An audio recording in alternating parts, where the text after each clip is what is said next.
Imagine working in the heart of American intelligence. You have top secret clearance.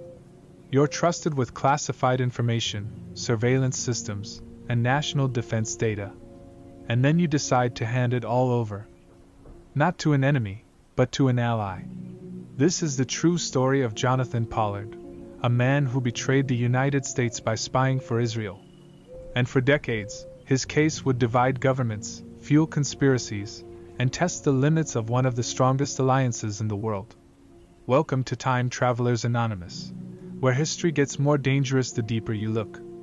Let's rewind to the early 1980s. Jonathan Pollard was a civilian intelligence analyst working for the United States Navy. He had access to some of the most sensitive data in the country: satellite intelligence, electronic surveillance methods, troop movements, nuclear secrets. Everything that wasn't supposed to be seen by anyone outside the Pentagon. But Pollard had other plans. In 1984, he reached out to Israeli officials and offered to pass along classified U.S. intelligence. And Israel said yes. Pollard didn't just hand over a few documents. He gave them thousands of classified reports. Estimates say he stole over 360 cubic feet of documents. That's like walking out of your office every day with an encyclopedia set under your arm. And what did Israel get? Detailed reports on Arab military forces, secrets about Soviet weapons technology, and even information the United States had gathered about Israel itself.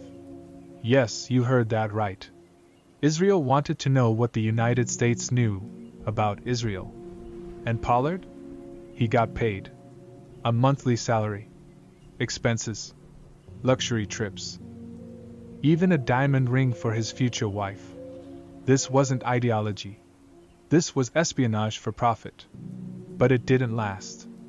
Pollard's behavior started to raise red flags. He accessed documents unrelated to his work. He showed signs of paranoia. And in 1985, he was caught by the FBI. But before he could be arrested, he and his wife drove to the Israeli embassy in Washington, D.C., hoping to gain asylum. They were denied. And Pollard was arrested just outside the gates. He pleaded guilty to espionage and was sentenced to life in prison. His wife, Anne, was also convicted and served time. The case exploded into a diplomatic disaster. At first, Israel denied it was involved. They said Pollard was part of a rogue operation. But years later, they admitted he was working for their intelligence services the entire time. They gave him Israeli citizenship, supported legal appeals, and eventually welcomed him as a national hero when he was released. And that's where things get complicated. Many in Israel viewed Pollard as someone who helped an ally during a tense period of Middle East conflict. But in the United States, he was labeled a traitor. His actions damaged relationships with allies, exposed intelligence methods, and nearly shattered U.S.-Israeli trust. Even decades later, U.S. intelligence officials say the damage from Pollard's leaks was massive, possibly the most severe ever caused by a spy for a friendly nation. Pollard served 30 years in prison before being released in 2015. In 2020, his parole restrictions were lifted. He flew to Israel, was met with celebration, and began speaking openly about politics, endorsing far-right figures and doubling down on his views. So what can we learn from the story of Jonathan Pollard? 1. Not all espionage comes from the other side. 2. Loyalty to your country is more than a security clearance. And 3. Even allies can cross a line, and when they do, the fallout can last for generations. Thanks for watching Time Travelers Anonymous.